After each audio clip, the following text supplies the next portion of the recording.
ಇವತ್ತ ಮಹಾವೀರ ಜಯಂತಿ. ಮಹಾವೀರ ಅಂದ್ರ ನಿಮಗ್ ಗೊತ್ತಿಲ್ಲಲ್ಲ, ಆರತ್ತೆ ಮುಗೀತು. ಆದ್ರೆ ಇವತ್ತಿನ ತಕ್ಕನು ಮಹಾವೀರ ಕುರಿತು ಪಾಠ ಬಂದಿಲ್ಲ ನಿಮ್ಗೆ ಎಲ್ಲಿಯೂ, ಹೌದಲ್ಲ? ಬರ್ರಿ ಎಲ್ಲಾರು ಬರ್ರಿ ಬರ್ರಿ. ಇವತ್ತ ಸರ್ಕಾರಿ ರಜೆ ಅದ, ಯಾಕಂದ್ರ ಮಹಾವೀರ ಜಯಂತಿ. ಮಹಾವೀರ ಅಂದ್ರೆ ಯಾರು ಅಂದ್ರ ಜೈನ ಧರ್ಮ ಅಂತ ಕೇಳಿದ್ರಿ, ಋಷಿ ಮುನಿಗಳು. ಇವ್ರು ನೋಡಿದ್ರೆ ದಿಗಂಬರ ಜೈನರು, ಮಾರೋಡಿಯರು ಅಂತಾರ. ಅವ್ರು ಬಿಳಿ ಬಟ್ಟೆ ಹಾಕೊಂಡು ಕೆಲವು ಧರ್ಮ ಗುರುಗಳು ತಿರುಗಾಡ್ತಾರ. ಆಮೇಲೆ ನಗ್ನವಾಗಿ ಪೂರಾ ಓಪನ್ ಆಗಿ ತಿರುಗಾಡ್ತಾರಲ್ಲ ಕೆಲವು ಜನ, ದಿಗಂಬರ ಶ್ವೇತಾಂಬರ ಅಂತ ಹೇಳಿ. ಅದು ಜೈನರು, ಜೈನ ಮತ ಸಂಪ್ರದಾಯ. ಜೈನ ಧರ್ಮದ ಒಂದು ಏನು ಸ್ಥಾಪಕ ಅಂತಾರ ಅವ್ರಿಗೆ. ಯಾರು? ಮಹಾವೀರರು, ವರ್ಧಮಾನ್ ಮಹಾವೀರ. ಮಹಾವೀರರು ಅಂತೇಳಿ ಅವರು. ಮಹಾವೀರ ಅಂತ ಯಾಕಂತಾರ ಅವ್ರಿಗೆ ಅಂತಂದ್ರ, ಮಹಾವೀರ ಅದ್ರತ್ತೇನು ಗೆದ್ದವ, ಎಲ್ಲವನ್ನು ಗೆದ್ದವ. ಏನು ಗೆದ್ದವರು? ತಮ್ಮ ಶರೀರದೊಳಗಿರ್ತಕ್ಕಂಥ, ಮನುಷ್ಯನೊಳಗಿರ್ತಕ್ಕಂಥ ದೌರ್ಬಲ್ಯಗಳನ್ನು ಗೆದ್ದವರು. ಭಗವದ್ಗೀತೆ ಕ್ಷುದ್ರಂ ಹೃದಯ ದೌರ್ಬಲ್ಯಂ ತ್ಯಕ್ತೋತ್ತಿಷ್ಟ ಪರಂತಪ ಅಂತ ಹೇಳ್ತಾರಿಲ್ಲ, ಹಂಗ ಎಲ್ಲ ಹೃದಯ ದೌರ್ಬಲ್ಯವನ್ನು ಗೆದ್ದು ನಿಂತಂತ ಮಹಾವೀರ ಅವರು. ಏನೇನು ಆಸೆ, ದುಃಖ, ಕ್ರೋಧ, ಸಿಟ್ಟ, ವೈಮನಸ್ಸು, ಹೊಟ್ಟೆ ಕಿಚ್ಚು, ಇವೆಲ್ಲ ಏನು ಭಾವನೆಗಳದಾವ, ದುಷ್ಟ ಭಾವನೆಗಳನ್ನೆಲ್ಲವನ್ನು ಗೆದ್ದು ಸಾಧಿಸಿದಂಥವ್ರಿಗೆ ಮಹಾವೀರ ಅಂತಾರ. ಅಂತ ಮಹಾವೀರರು ಇವತ್ತ ಜಯಂತಿ. ಮಹಾವೀರರು ಬಿಹಾರ ಅಂತ ಹೇಳ್ತಾರಲ್ಲ, ಇವತ್ತಿನ ಬಿಹಾರ ಪ್ರಾಂತ್ಯೊಳಗ ಅವ್ರ ಜನನ ಆಯ್ತು. ಅವರು ತಂದೆ ಹೆಸರು ಸಿದ್ಧಾರ್ಥ, ತಾಯಿ ತ್ರಿಶಾಲಾದೇವಿ. ಅವ್ರು ರಾಜಮಂತಂದವರು. ಬಾಲ್ಯದೊಳಗೆ ಅವ್ರ ಹೆಸರು ವರ್ಧಮಾನ ಅಂತ ಇತ್ತು. ಅವರು ರಾಜನ ಮಗ. ಅವ್ರಿಗೆ ಮದುವೆನೂ ಆಯ್ತು. ಅವ್ರಿಗೆ ಯಶೋಧ ಅನ್ನುವಂತ ಹೆಂಡತಿ ಇದ್ಲು. ಒಂದು ಮಗುನೂ ಆಯ್ತು. ಯಾರು? ಪ್ರಿಯದರ್ಶನ ಅಂತ ಮಗಳಿದ್ಲು. 30 ವರ್ಷ ಆಯ್ತು. 30 ವರ್ಷದ ನಂತರ ಅವ್ರಿಗೆ ಗೊತ್ತಾಯ್ತು, ಏನಿದು ಜೀವನ, ಸಾಧನೆ ಮಾಡ್ಬೇಕು ಏನಾದ್ರು ತಿಳ್ಕೊಂಡು 30 ವರ್ಷಕ್ಕೆ ಅವ್ರ ಮನೆ ಬಿಟ್ಟು, ಇವೆಲ್ಲ ರಾಜ ಪದವಿ ಬಿಟ್ರು, ಹೆಂಡತಿ ಬಿಟ್ರು, ತಂದೆ ತಾಯಿ ರಾಜ್ಯ ಎಲ್ಲ ಬಿಟ್ಟು ಕಾಡಿಗೆ ಹೋದ್ರು. 12 ವರ್ಷ ತಪಸ್ಸು ಮಾಡಿದ್ರು. ಕಠಿಣ ತಪಸ್ಸನ್ನು ಮಾಡಿ ಒಂದು ಸಾಧನೆಯನ್ನು ಪಡೆದ್ರು. ಅವರು ತಮ್ಮ 42ನೇ ವಯಸ್ಸಿಗೆ ಸಾಧನೆಯನ್ನು ಮಾಡಿದರು. ಸಾಧನೆ ಏನ್ ಮಾಡಿದ್ರು ಅಂತಂದ್ರ, ತಮ್ಮ ಹೇಳಿದ್ನಲ್ಲ, ತಮ್ಮ ಶರೀರದೊಳಗ ಮನುಷ್ಯನೊಳಗಿರುವಂತ ದೌರ್ಬಲ್ಯಗಳನ್ನೆಲ್ಲ ಮ್ಯಾಗ ಜಯವನ್ನು ಸಾಧಿಸಿದ್ರು.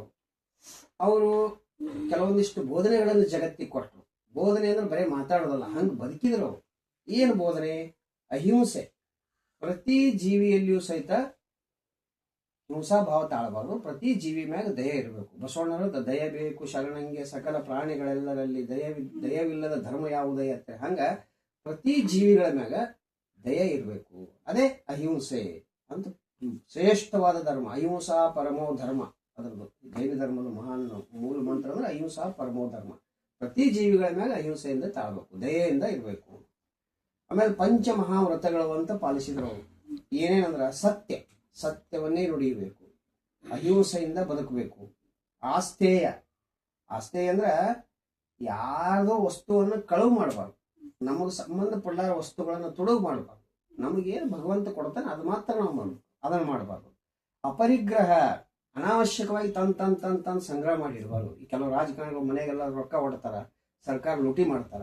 ಹಂಗೆ ಮಾಡಬಾರ್ದು. ಜೀವನಕ್ಕೆ ಬದುಕಿಗೆ ಎಷ್ಟು ಅವಶ್ಯಕತೆ ಇದೆ ಅಷ್ಟು ಮಾತ್ರ ನಾವು ಸಂಪಾದನೆ ಮಾಡಬೇಕು ಅನ್ನುವಂಥದ್ದು. ಆಮೇಲೆ ಬ್ರಹ್ಮಚರ್ಯ ಅಂದ್ರೆ ಈಗ ಶಿಕ್ಷಣ ಕಲಿ ವಯಸ್ಸಿನಾಗ ಶಿಕ್ಷಣವನ್ನೇ ಕಲಿಬೇಕು.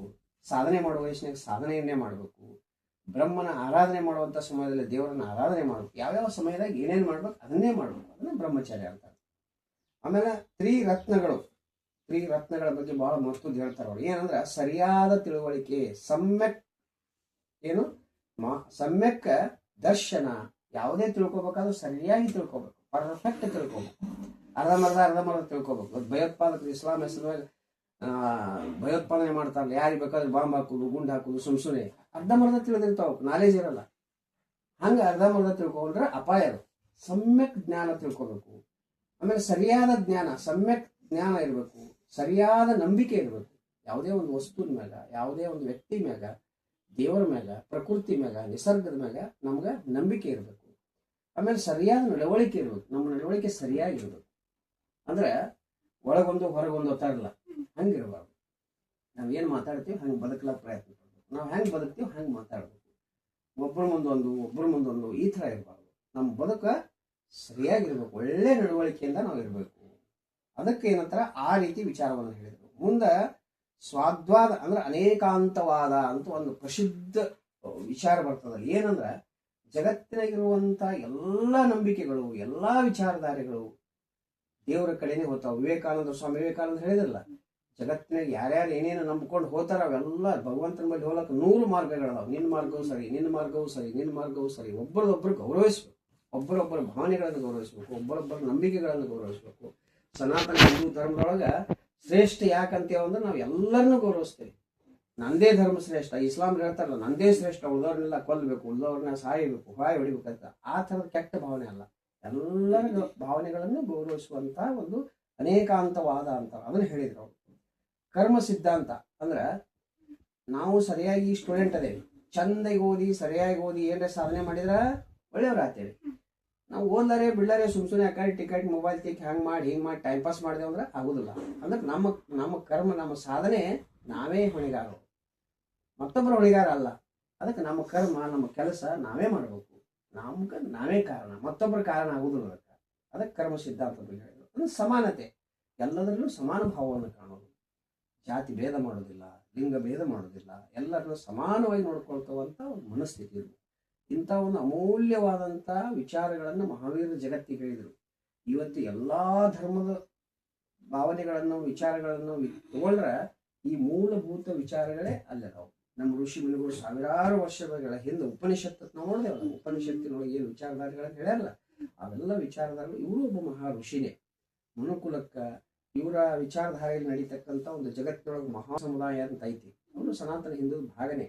ಬುದ್ಧ ಹೆಂಗೆ ನೋಡ್ತೀವಲ್ಲ, ಜೈನ ಸಮುದಾಯ. ಈಗ ಇವ್ರು ಯಾವಾಗಿದ್ದಾರೆ ಅಂದ್ರೆ ಕ್ರಿಸ್ತ ಶಕ ಈ ಸದ್ಯ ಎಷ್ಟು 2026, ಕ್ರಿಸ್ತ ಶಕ ಪೂರ್ವ 600ನೇ ಶತಮಾನದಾಗ ಇದ್ರವ್ರು. ಅಂದ್ರೆ 2007 ಹಿಂದಿದ್ರವ್ರು. 2700 ವರ್ಷದ ನಂತರನೂ ಇವತ್ತೂ ಅವ್ರ ವಿಚಾರಗಳನ್ನು ಹೇಳ್ತೇವೆ ಅಂದ್ರೆ ಅವ್ರು ಹಂಗೆ ಬದುಕಿದ್ರು. ಅವ್ರದ್ದು ಇವತ್ತ ಮಹಾವೀರ ಜಯಂತಿ. ಅದಕ್ಕೆ ಸರ್ಕಾರ ಇದು ರಜಾ ಯಾಕೆ ಕೊಡ್ತಂದ್ರೆ ಇದ್ರ ಬಗ್ಗೆ ತಿಳ್ಕೊಳ್ಳಿ ಅನ್ನುವಂಥ ಕಾರಣ ಕೊಟ್ಟದ. ಆದರೆ ಇದನ್ನು ದುರುಪಯೋಗ ಮಸ್ತಿ ಮಾಡ್ತಿರ್ತಾರೆ. ಹಾಗಾಗಿ ಇದ್ರ ಬಗ್ಗೆ ಇನ್ನೂ ತನಕ ನಿಮಗೆ ಪಾಠ ಬಂದಿಲ್ಲ, ಬರ್ಬೇಕು. ಇಂಥ ವಿಚಾರಗಳ ಬಗ್ಗೆ ಶಾಲೆಯೊಳಗೆ ಪಾಠಗಳಾಗಬೇಕು. ಅದಕ್ಕೆ ಇಂಥ ಒಬ್ಬ ಮಹಾನ್ ವ್ಯಕ್ತಿ ಅವ್ರು ನೋಡಿದ್ರು ದಿಗಂಬರ ಅದಾರ. ಅಂದ್ರೆ ಹುಟ್ಟುವಾಗ ಹೆಂಗೆ ಹುಟ್ಟ್ಯಾರ ಸಾಯುವಾಗೂ ಹಂಗೆ ಹುಟ್ಟಾರ. ತರುಣಶ್ರೀ ಮುನಿಸಾಗರ್ಜಿ ಅಂತ ಒಬ್ಬರಿದ್ರು. ಹಿಂಗೆ ಸಾಕಷ್ಟು ಜನ ಅದಾರ ಈ ಸದ್ಯಕ್ಕೆ. ಅಂದ್ರೆ ಸಂಪೂರ್ಣ ತ್ಯಾಗ ಮಾಡ್ತಾರೆ. ಅವ್ರು ಜೈನ ಮುನಿಗಳು ಭವಿಷ್ಯ ಒಳಗೆ ಇಷ್ಟೇ ಉಣ್ತಾರೆ, ಎಷ್ಟು ಬರ್ತದೆ ಅಷ್ಟೇ ಉಣ್ತಾರೆ, ಭವಿಷ್ಯ ಒಳಗೆ ನೀರು ಕುಡಿತಾರೆ. ಅಷ್ಟು ಕಠಿಣವಾಗಿ ದೇಹವನ್ನು ದಂಡಿಸ್ತಾರೆ. ಅಂದ್ರೆ ಈ ಥರದ ಸಾಧನೆಯನ್ನು ಮಾಡ್ತಾರೆ. ಮನುಕುಲಕ್ಕೂ ಅಂತ ಸಾಧನೆ ಮಾಡ್ರಿ ಅಂತ ಬೋಧನೆ ಮಾಡ್ತಾರೆ. ಅವ್ರದ್ದು ಇವತ್ತ ಜಯಂತಿ ಇರೋದ್ರಿಂದ ಎಲ್ಲ